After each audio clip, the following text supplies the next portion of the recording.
Salam pemilu cerdas. Indonesia saat ini bekerja keras menyiapkan pemilu 2024. Ajang pergantian tapuk kepemimpinan yang menentukan arah Indonesia ke depan.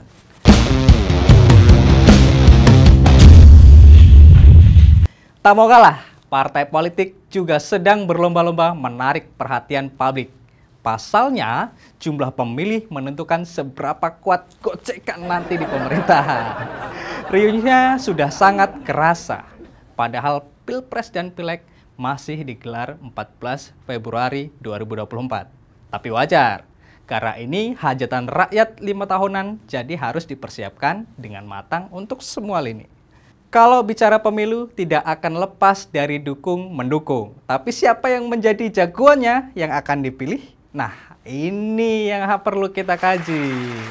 Kalau ngomongin calon presiden, meskipun belum pasti, tapi sudah ada 3 nama, yaitu ada Anies Baswedan yang didukung Nasdem, PKS, dan Demokrat. Ada Ketua Umum Partai Gerindra, Prabowo Subianto dari Koalisi Kebangkitan Indonesia Raya. Dan terakhir ini ada kader sekaligus petugas partai PDI Perjuangan. Ganjar Pranowo, pencapresan Ganjar juga didukung oleh P3. Masih bisa nambah nggak menurut kalian capresnya? Karena masih ada KIP yang belum deklarasi nih. Tapi dari 3 kandidat itu, memang sudah sejak awal menjadi prediksi banyak orang bakal bertarung dalam Pilpres 2024. Nama ketiganya juga selalu bertengger dan bersaing dalam setiap survei.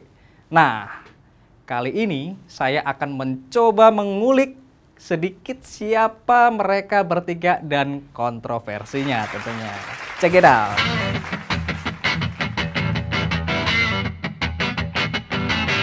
Pertama ada Prabowo Subianto, menjadi ketum Partai Gerindra sejak 2014 menggantikan Soehardi.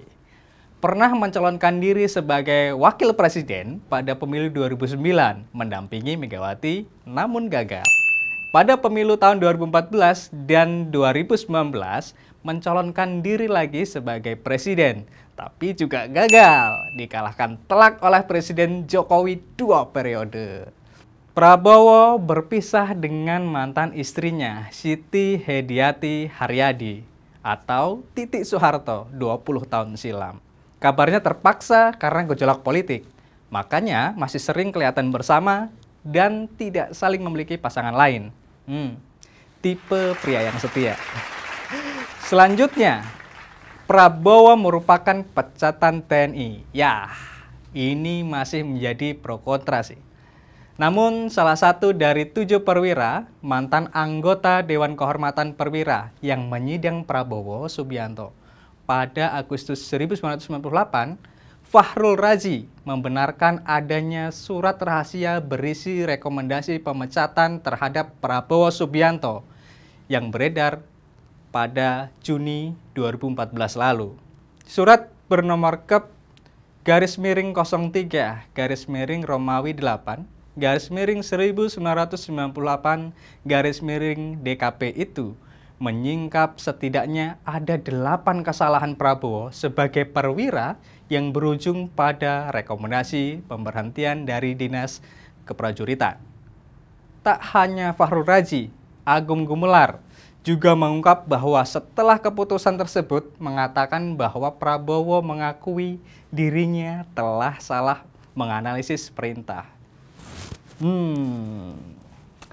Dan pasca kekalahan Prabowo pada pemilu 2019, Prabowo merapat ke Jokowi menjadi Menteri Pertahanan. Ya, mungkin ini persiapan untuk Pilpres 2024. Siapa yang tahu? Selanjutnya ada calon presiden Anies Rashid Baswedan. Jadi Anies Rashid Baswedan ini pernah menjabat sebagai Gubernur DKI Jakarta periode 2017-2022. Namun, selama pemilihan umum Gubernur DKI Jakarta 2017 lalu, banyak orang dan pengamat politik menduga pasangan Anies Sandi telah melakukan praktik politik identitas selama masa kampanye. Siti Zuhro, peneliti senior dari Lembaga Ilmu Pengetahuan Indonesia, LIPI, berpendapat bahwa Pilkada DKI Jakarta tahun 2017 ia catat sebagai pilkada terburuk karena tidak mampu mengedepankan rasionalitas dan terjadi penggiringan ke isu-isu sensitif seperti SARA. Dan ini melawan sunatullah. Halte Sogo banjir, halte Sogo banjir. Ke laut. Motor Harusnya pada dimasukkan ke dalam terendam. bumi, masukkan tanah. Di seluruh dunia air jatuh itu dimasukkan ke tanah, bukan dialirkan pakai gorong-gorong raksasa ke laut. Jakarta telah mengambil keputusan yang tepat. Selain itu, Anies juga dianggap pengamat dekat dengan kelompok PA212, sebuah kelompok massa yang dinilai sebagai kelompok intoleran yang terkenal dengan aksi bela Islamnya.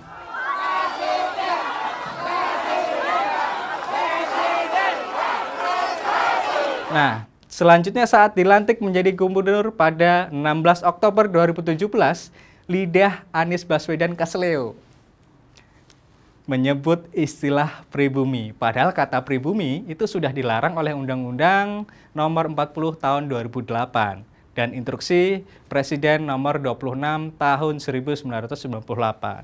Dulu kita semua pribumi ditindas dan dikalahkan. Kini telah merdeka, kini saatnya kita menjadi tuan rumah di negeri sendiri. Di akhir masa jabatannya, Anies juga sempat dipanggil Komisi Pemberantasan Korupsi terkait kasus Formula E, yaitu karena biaya komitmen tinggi yang dibayarkan oleh pemerintah DKI Jakarta untuk acara EPRIK Jakarta di akhir masa jabatan gubernur. Nah, itu gimana ya kelanjutan kasusnya ya? Ada juga beberapa program Anies Sandi yang masih menjadi pro kontra, yaitu terkait hunian dengan DP 0%. Ada program rumah sehat, ada program pergantian nama jalan, ada juga ketika kebijakan penggusuran rumah keluarga Wanda Hamidah. Nah, ini masih menjadi pro kontra juga. Di lain sisi, di masa pemerintahan Gubernur Anies, dia mampu membangun Jakarta International Stadium atau JIS sebagai proyek mercusuar yang saat ini bisa dinikmati oleh masyarakat Jakarta. Ya, meskipun juga tidak lepas dari kontroversi. Di ujung utara Jakarta ada sebuah stadion yang terbangun, namanya Jakarta International Stadium. Anies juga pernah menjabat sebagai Menteri Pendidikan dan Kebudayaan. Tahun 2015, Anies pernah dilaporkan ke KPK karena menganggarkan sekitar 146 miliar rupiah untuk pameran buku Frankfurt tahun 2015. Anggaran tersebut dinilai terlalu besar, makanya dilaporkan ke KPK. 3 Oktober 2022 lalu, Anies dideklarasikan sebagai calon presiden 2024 yang diusung oleh Partai Nasdem. Akhirnya juga didukung sama PKS dan Demokrat. Sosok Anies Baswedan disebut-sebut juga sebagai antitesa dari Presiden Jokowi. Nah, ini saya nggak tahu ini. Kenapa kok bisa Anies Baswedan disebut sebagai antitesa Jokowi? Nah, kalau kalian ada yang tahu, silakan nanti tulis di kolom komentar. Nah, terakhir ini ada calon Presiden Ganjar Pranowo. Ganjar Pranowo menjabat sebagai Gubernur Jawa Tengah selama 2 periode sejak 23 Agustus 2013 lalu.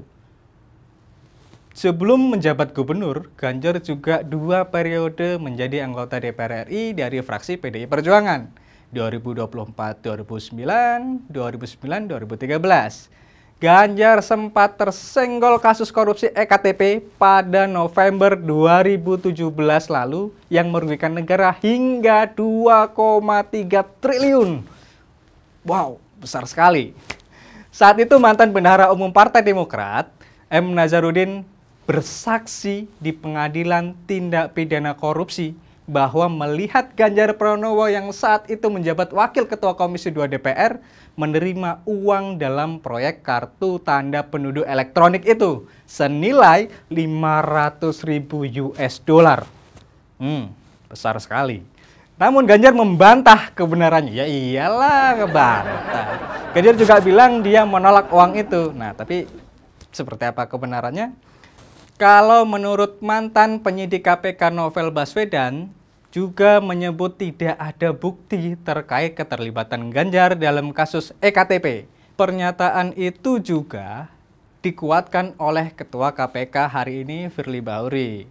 Selanjutnya ada kasus tambang Wadas, yaitu rencana pemerintah membuka penambangan terbuka batuan andesit di wilayah Desa Wadas, Jawa Tengah, untuk bahan baku pembangunan bendungan Bener.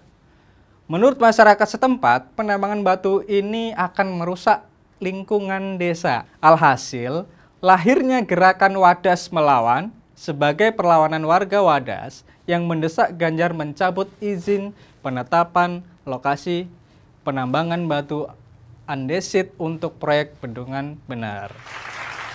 Nah, kasus selanjutnya dalam podcast Deddy Corbuzier tahun 2019 lalu. Ganjar Pranowo mengaku pernah menonton film porno. Ganjar menyebut bahwa orang dewasa wajar untuk menonton film porno. Alhasil, pengakuan tersebut ramai dibahas oleh warganet karena dinilai tidak etis disampaikan oleh seorang pejabat. Nah, terbaru, Indonesia batal menjadi tuan rumah Piala Dunia U20 setelah dicoret Federasi Sepak Bola Dunia FIFA. Alhasil, sejumlah kritik pun datang kepada Gubernur Jawa Tengah Ganjar Pranowo yang sempat terang-terangan menolak timnas Israel bermain di Indonesia. Ganjar beralasan penolakan itu dilakukan karena memegang teguh amanat Bung Karno untuk terus mendukung kemerdekaan Palestina. Nah, kalau ini terserah publik lah.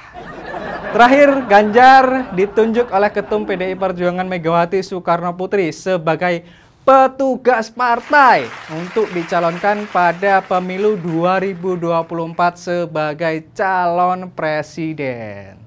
Jadi dia kader yang ditugasan partai ya guys. Itulah informasi singkat dari Prabowo, Anies, dan Ganjar.